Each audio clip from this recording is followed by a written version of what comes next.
Swamiji, can you tell us the need for spirituality in this modern age?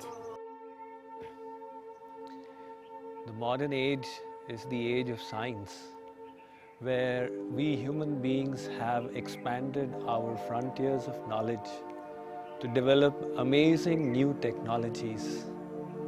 We have nuclear engineering, genetic engineering, microbiology, hydrology, aerodynamics, through which we are able to harness the forces of external nature and utilize them for the comforts of our body. However, when it comes to harnessing the forces of our internal nature, we are at a complete loss. There is no technology developed by any university or scientific laboratory in the world that can help us save ourselves from the ravages of our own mind. The great scientist of the last century, Albert Einstein, had said, "Science has succeeded in denaturing the plutonium atom, but it cannot denature the evil in man's hearts." And without a proper grip on our own mind, the peace, happiness, satisfaction that our inner being craves for, we are bereft of it. Spirituality is the science of managing our own mind and intellect for the well-being of our entire personality. Often, science and spirituality are considered to be opposing worldviews. One is considered to be scientific and not spiritual, and if spiritual, not scientific. Can we reconcile these? In the Western world, science and spirituality are viewed as having differing values, beliefs, and perspectives. However, the ancient Eastern Vedic scriptures beautifully reconciled these two viewpoints when they said, "Dve vidye veditavye parachaiva paracha." The Vedas declare that science has got two branches. The first branch is material science that deals with the external phenomenal world and its laws. And the second branch of science is spiritual science that deals with the world within us and its laws. There is no need to contradict these in our life.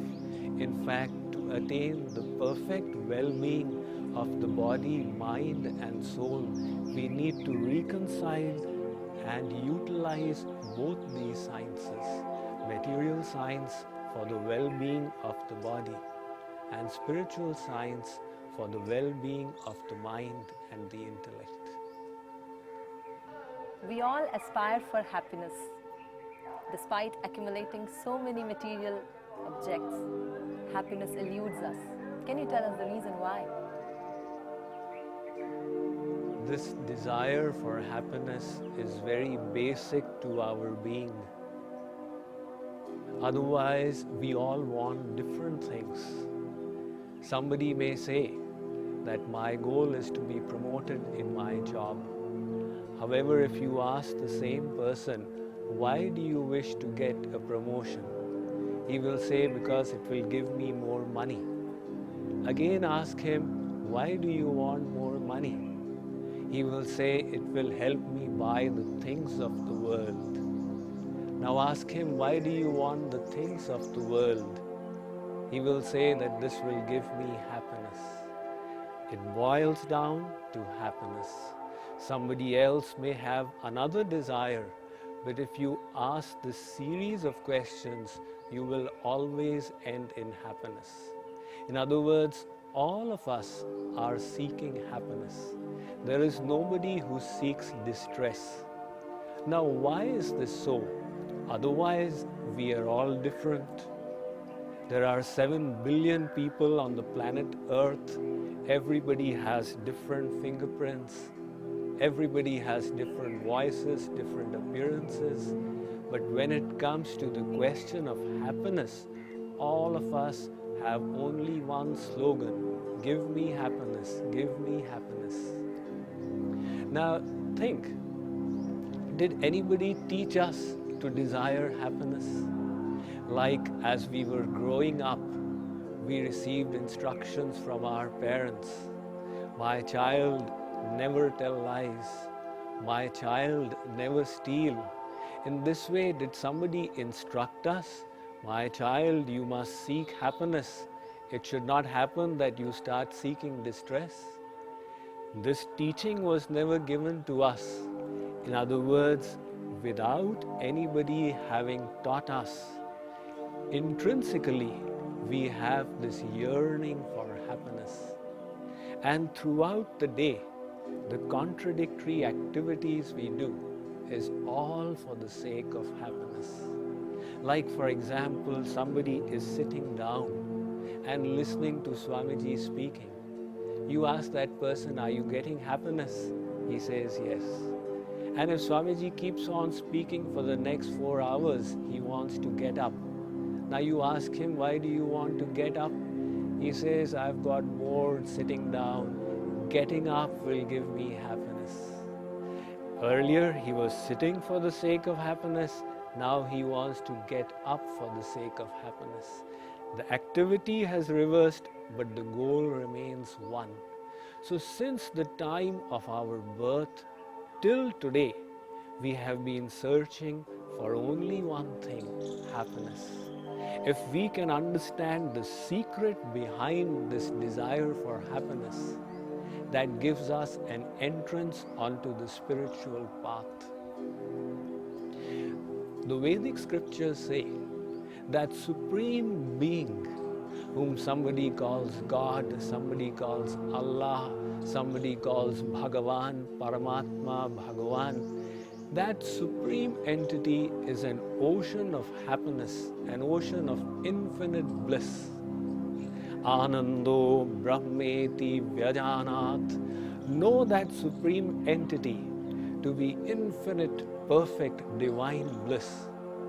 We souls are tiny fragments of that ocean of bliss. And it is the nature of each fragment to be naturally drawn to its source. This is very much like the law of gravitation that works in the world. The earth pulls a lump of mud. Why is that? Because this lump of mud is a part of the earth. The earth is pulling its part towards itself. That is the force of gravitation. Similarly, we souls are tiny fragments of that infinite ocean of bliss. Hence, we experience this desire for happiness. However, the reason why we have not got it till today is that we have turned our backs to that supreme entity. Let us say, if I was to turn my back to the light, what would I find in front of me? Darkness. Similarly, that supreme being, having turned ourselves back to him, we find ourselves covered with the ignorance of this material energy. This has lowered our consciousness to the level where we are thinking that we are this physical body, and we have lost this knowledge that we are the eternal, spiritual, divine soul. In this misconception that I am this body, we are running after the things of the body. But it's the experience of everyone in this world that no matter how much you accumulate for the body, no matter how much you fulfill the desires of the body, that happiness still remains elusive.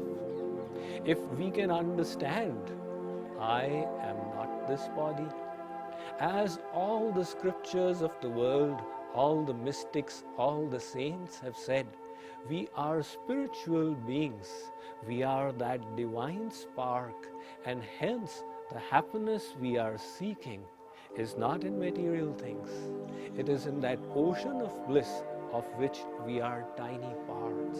When this knowledge dawns upon us, we will search for happiness in the right direction. The desire for happiness is not wrong.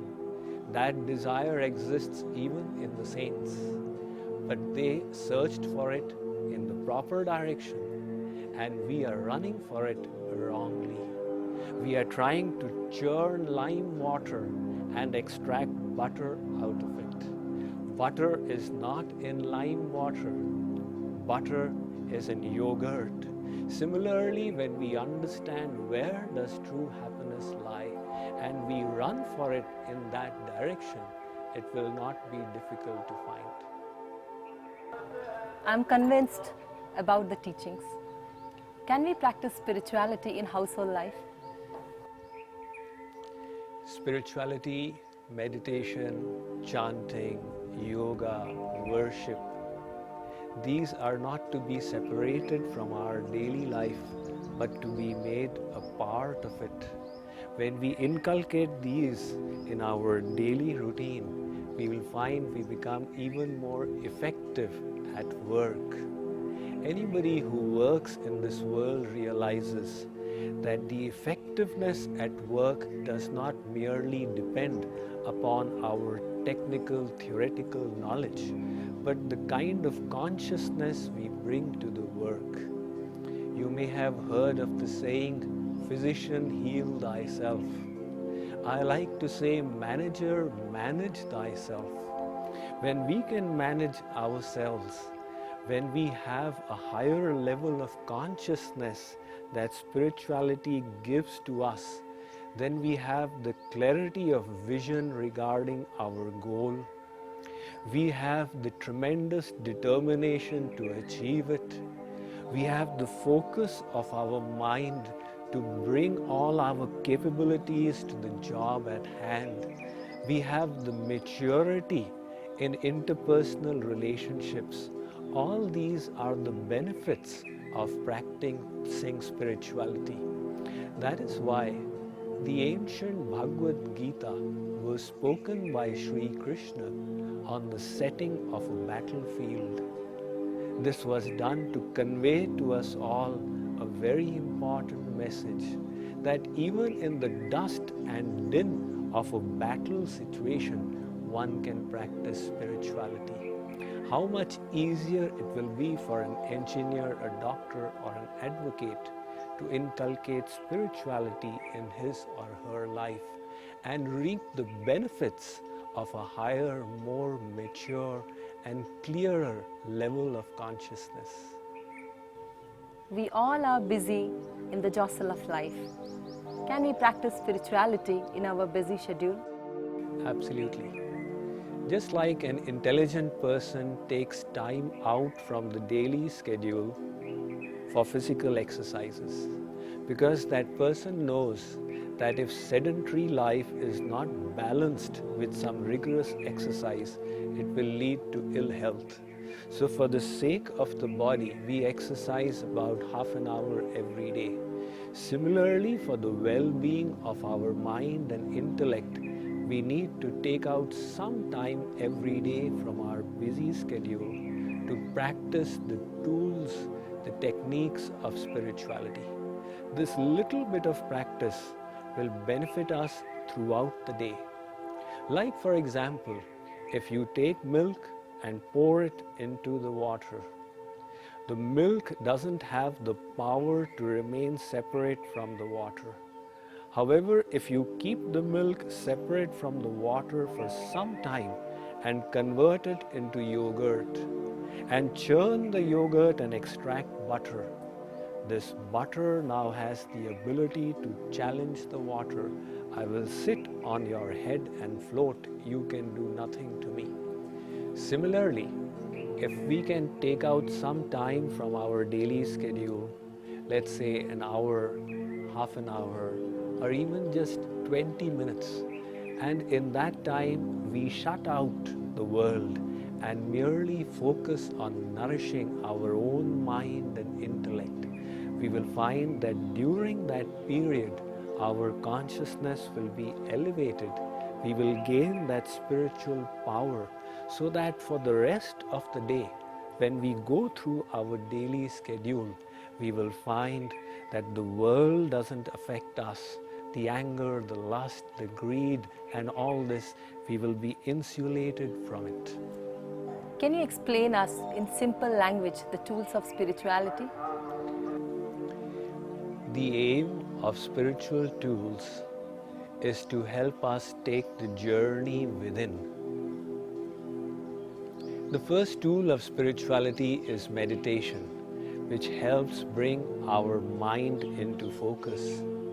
Scientists will tell you that human beings use only 3% of their mental potential, and 97% is frittered away because the mind is not focused. Meditation trains the mind in concentration, and this concentration is utilized for purification if the object of concentration is pure, like the Supreme Lord, and the mind is made to focus on the Lord, it starts becoming pure. That is the second benefit of meditation. The next tool of spirituality is contemplation. Science again will tell you that our brain is configured with billions of neurons, and all these are crisscrossing to create infinite kinds of possibilities. The kinds of thought patterns we harbor again and again in our mind, the mind then naturally channels its thoughts through those same thought patterns. Unfortunately, we become habituated to ruinous, destructive, negative thought patterns of anxiety, fear, tension, worry, envy, etc. However, the same power of contemplation can be utilized for uplifting the mind as well if we repeat proper thoughts in the mind. And to help us in the process of contemplation, there is another very powerful tool of spirituality that is used universally in the world and has been utilized by all the great saints in history. This is the tool of chanting. What we wish to make the mind a practice, that is included in the chant. There are varieties of chants. Now we engage in chanting. This involves the threefold processes of kirtan, shravan, and smaran. We chant with our mouths, we hear with the ears, and we engage the mind in contemplating upon the sentiments included in that chant.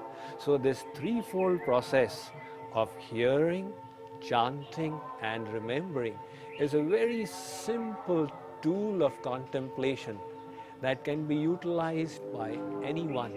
It has also in it the element of music, which makes it so attractive to the mind, and the mind utilizing the process, the music of the kirtans can very easily be engaged in contemplation.